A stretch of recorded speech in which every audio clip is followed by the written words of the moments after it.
Hello there, Mohammed here, and just getting comfy there, sorry.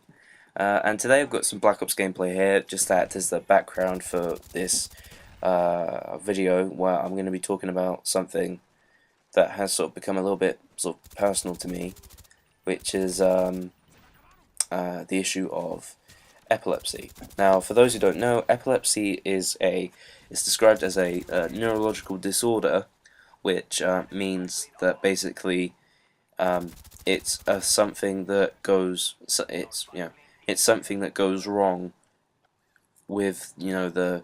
nervous system. So the neurons in the brain and the nerves around the body when things go wrong with them.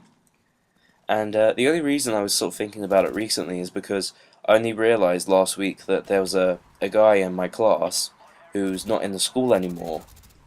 and he was the one person who I knew in the school who had epilepsy, and I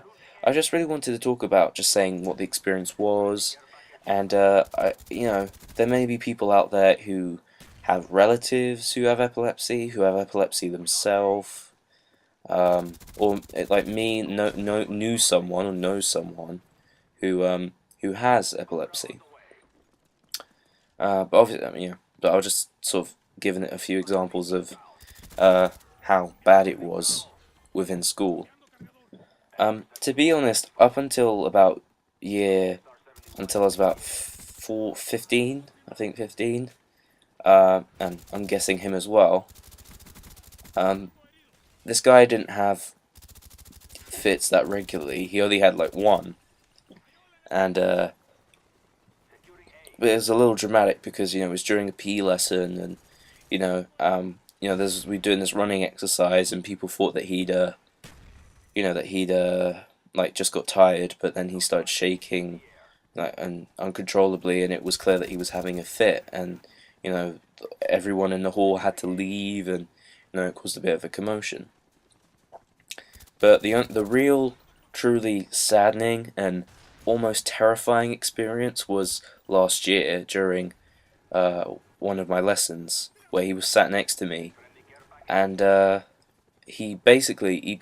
had a fit right next to me, and in hindsight I felt so bad because I was listening to music and I felt like a tap on my shoulder, and I thought someone was just trying to get my attention, but then I looked over and I saw that he was just shaking, and because he was right next to me, it was just so scary because it was just someone just like shaking uncontrollably and just sort of like humming and like murmuring, and it was truly terrifying because I wanted, in that situation you want to try and help someone, but you don't know how, and you feel weak and useless, and then the teacher got kind of informed, and then she just basically told everyone to leave, and kind of the best thing to do is you can't sort of stop it, you have to just let it out, and you just make space so that someone who's in a seizure or an epileptic fit doesn't like bang their head on something, or cut themselves, and then they might, that's how people can die. In addition to maybe fits being so severe, I don't know how else people could really die from epilepsy. But and it happened quite a lot throughout that year. And one time it happened in a classroom, and there were like in our form room, and there was like a couple of girls who were just like talking behind his back once he was leaving to go see the nurse. And I just thought that was really disrespectful, and I just thought that was really unfair because he hasn't really done anything to deserve that. And in my opinion, that's something that you don't do, especially in such a delicate situation. Um, and then last year we did a little bit of for psychology. We had to do a little bit of research on epilepsy, and it was only then that I think people who knew this guy actually sort of appreciated where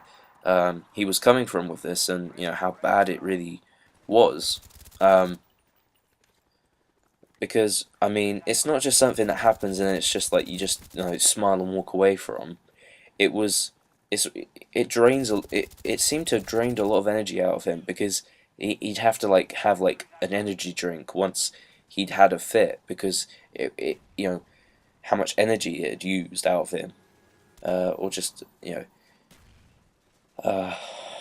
and I mean treatment isn't just easy. It's not like cured. Yeah, like I don't know whether it's the only treatment, but the one thing that you can kind of do that helps is have like part of your brain,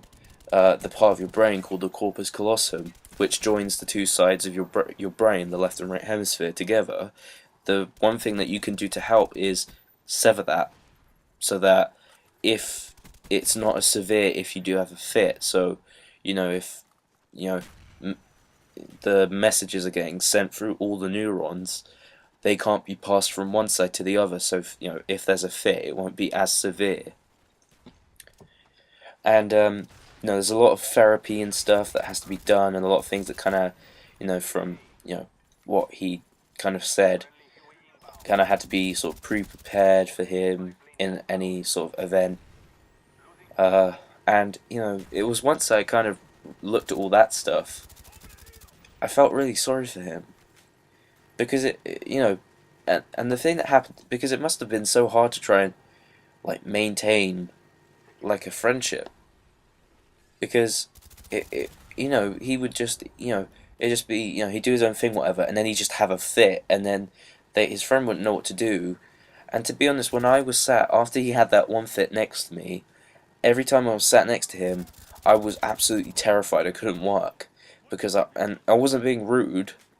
I wasn't doing it to be mean, but I was constantly looking over to make sure that he wasn't having a fit, and I was absolutely rigid and I wouldn't move at all because I was so scared that he was going to have a fit. And it's just a sad thing, and